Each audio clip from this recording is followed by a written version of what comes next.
The Syrian conflict is something that if you ask any Syrian about right now, nobody really wants to talk about it. The people who are around us who want to actually know what's going on mostly ask us questions like, is your family okay? How are you doing? Anyone you know was hurt? So most of the time we just say, yeah, they're okay. Are they in a place that is safe? And you say, yes.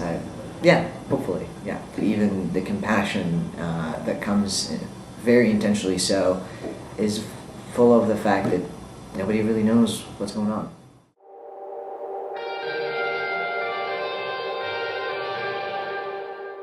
I was born and raised in Homs, and I came here to study in the United States. My mother is still in Homs, and my sister and my brother both were there until very recently. The best way I can say what is going on in Syria is a huge tragedy that neither the Syrian people wanted to see, nor the rest of the world wanted to see, but it feels like everyone is standing helpless to it. It started out with the Syrian government. We've had the same form of government in Syria for about 40 years right now. The current president is called Bashar al-Assad, and his father, Hafiz al-Assad, came to power in 1970. And he basically came to power after a period of destabilization in Syria. And the French had left in 1946 after, the occupation and imperialism in the area. And they had already changed the region in a very significant manner. Lebanon was carved out in those years. Syria, statehood has been sort of a concept that is completely new to this area. The country was completely unstable for this period of time. And so the president, Hafiz al-Assad, came to power through the ranks of a rising party at that time. It's a socialist party, and it's called the Ba'ath Party. The idealism of the party was actually freedom and unity, and it was a pan-Arabist idea to bring the Arabs together, and very much against imperialism, very much against Western intervention. The idealism of the party really did not match anything of the practices that came later from the bureaucracy and the sort of power that this party held by being the only party in Syria. When he came to power through being sort of an iron fist kind of guy, came to power through military, and ruled the country for the next 30 years. And throughout his time in the country, he was a very shrewd politician, very smart, did a lot of things that were just like absolutely genius in the sense of how he actually structured the country so that the power completely and formidably is actually in his hands, in his party's hand. But doing that, he did it through being a dictator. It happened that he actually was an Alawite. Syria is quite diverse. There's about a 70% Muslims. These are mostly Sunnis. There's about 10% Christians. And then other ethnicities and religions. Part of the other is the Alawite. So the Alawites and the Sunnis have never been particularly close in general. The Sunnis have had the power before Hafiz al-Assad has came, and most of them were the middle class, upper middle class people who were in urban cities, while Alawites came from the mountains of Syria, and most of them were actually working in villages. Their economic situation was really not good, and they were kind of definitely taken advantage of by these powerful Sunnis in the past. So when Hafiz al-Assad came to power, he started favoring his own sect. He created this entire military, security apparatus, air force, all that type of stuff, completely, mostly comprised of Alawites. And he changed the way that Alawites are treated in the country, but he did that in a way that was corrupt, in a way that was dictatorful. So he, in those 30 years, crushed any kind of opposition, did not want to have any other political party. No civil or political life should exist outside of that Ba'ath Party, which is ruling the country. The entire system became a one-party system centrally ruled by him. There's no way for you to have different opinions. There's no way for you to actually vote for another president. He was a president, but he was kind of a king. He created some sort of like a soft left, put them in one party, called it the National Front, and packed them all into this one party and said, if you want to be a second party, then you can be this soft second party, and anyone else who has more extreme opinions will be crushed. And that's what he did. He crushed anyone else.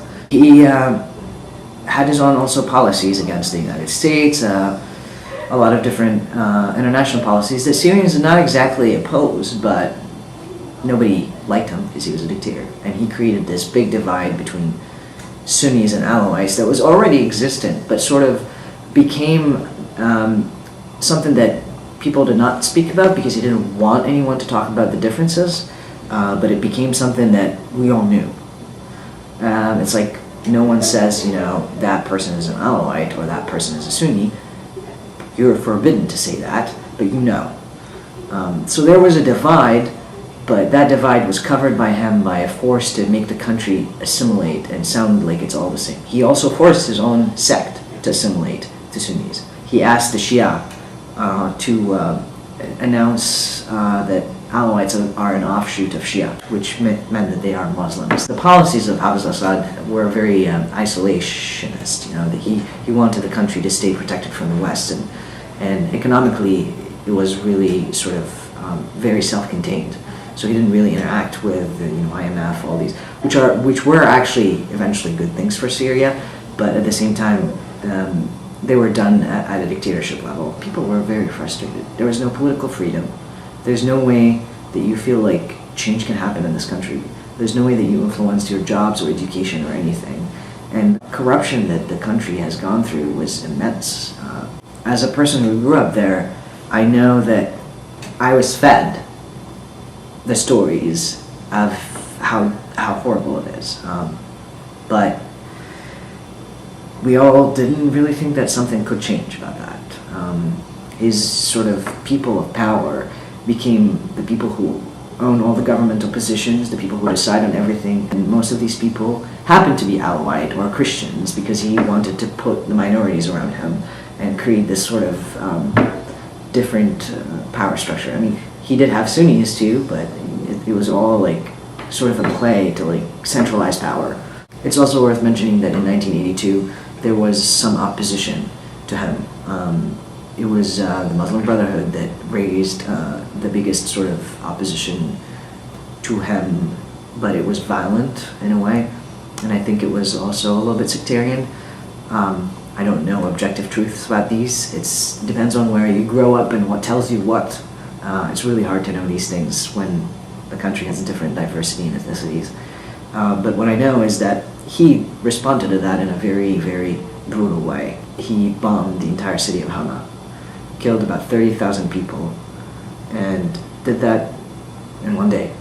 Anyone who spoke against him or against his party politically or in any way referred to the fact that he doesn't like the form of government was taken away, imprisoned, and never seen their family again.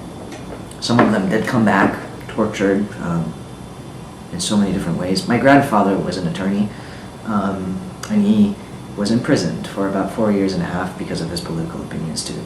He was of the very few people who actually left his prison, and I do very vividly remember his marks of torture on his legs, his broken ribs.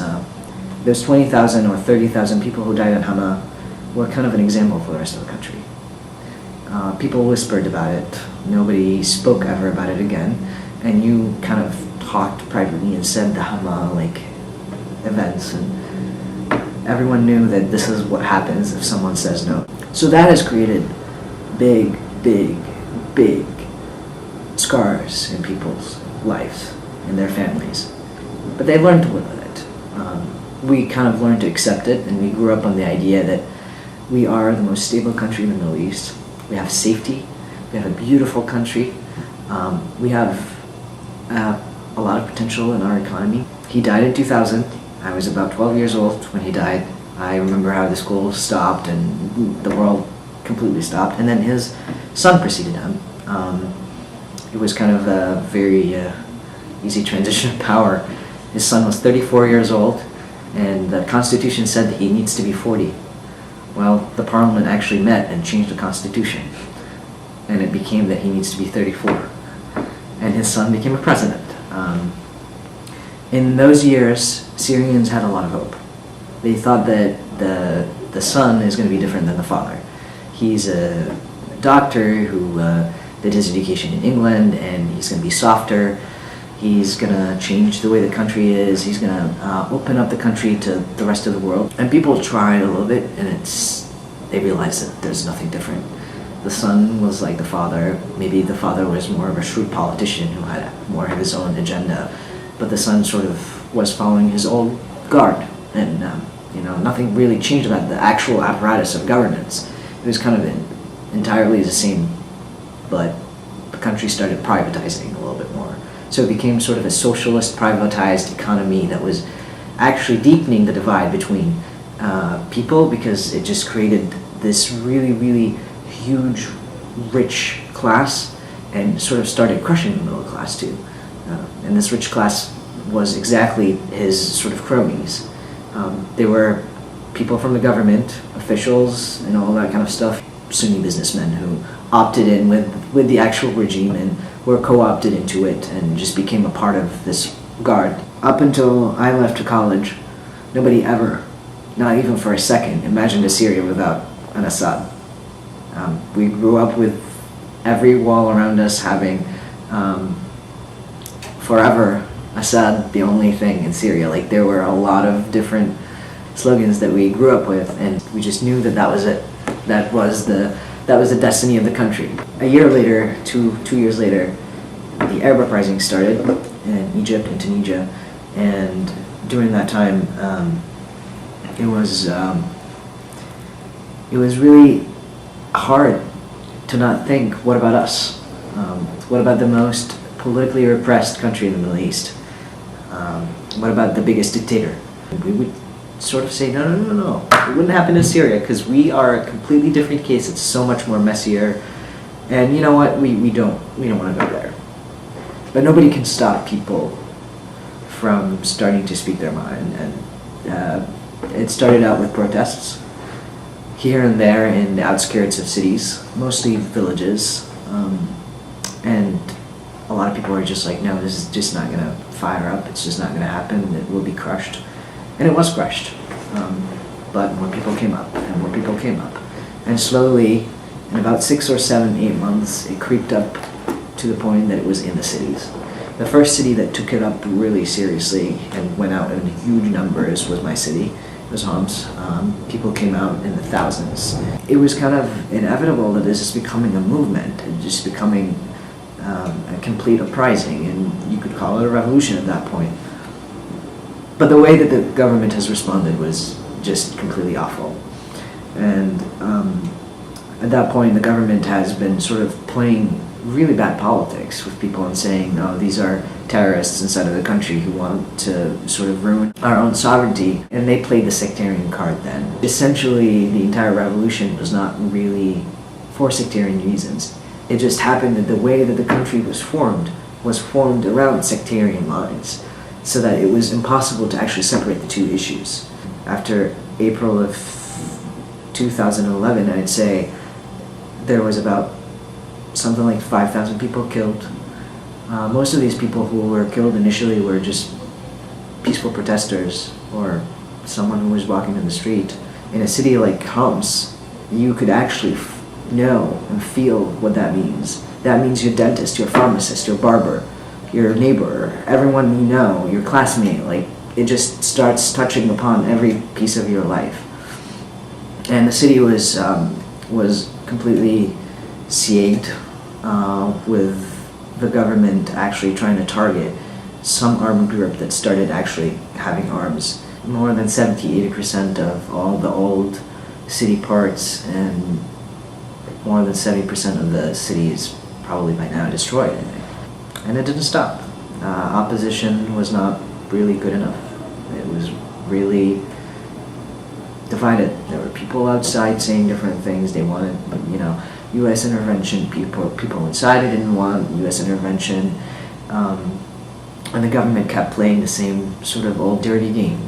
They had a big military that was supporting them, which was mostly formed of the people who were forced to believe that their own existence in Syria depends on the existence of the regime because of the sectarian line, because a lot of people believe that, all right, so if this regime goes, what's going to happen to my people?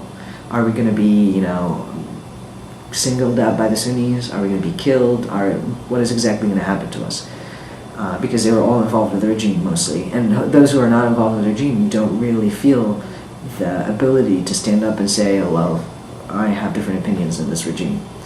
So the opposition really in the next year and a half on a political level during the entire revolution failed on every level. The government also completely failed in trying to save the country. In fact, the government did not care. If the country is going to go down with the current regime, might as well. People just think that the only way that they can do something is through war. And slowly but surely, it became a militarized problem. And once it did, it's out of control. It is out of control. You have no idea then what's going on. It's not anymore a presentation of people. It's just something that everyone is stuck in. Nobody really knows what they want anymore. Not because they didn't know what they wanted. They wanted just a better life and more political freedom, whatever that means.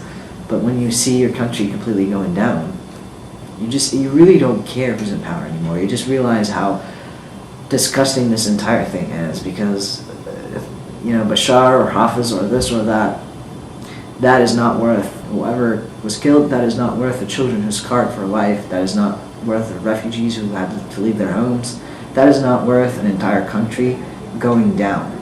All I know is that I really hope that there will be some kind of political action on some level that will at least save some lives. And by save some lives, I mean just restore some normalcy to the lives of the people who are still alive. Because everyone just wants to, at this point, go to school. They want to eat, they want to drink, they want to have heat in their houses. And nobody really cares about who's in charge anymore. And that is really scary. And it's really scary to see how this issue became a huge geopolitical issue. It's not Syria's issue anymore only. It's just a huge, massive power thing between the West and the East and the countries around us. But in its essence, there are people involved, and those people are like everyone in any country that you know.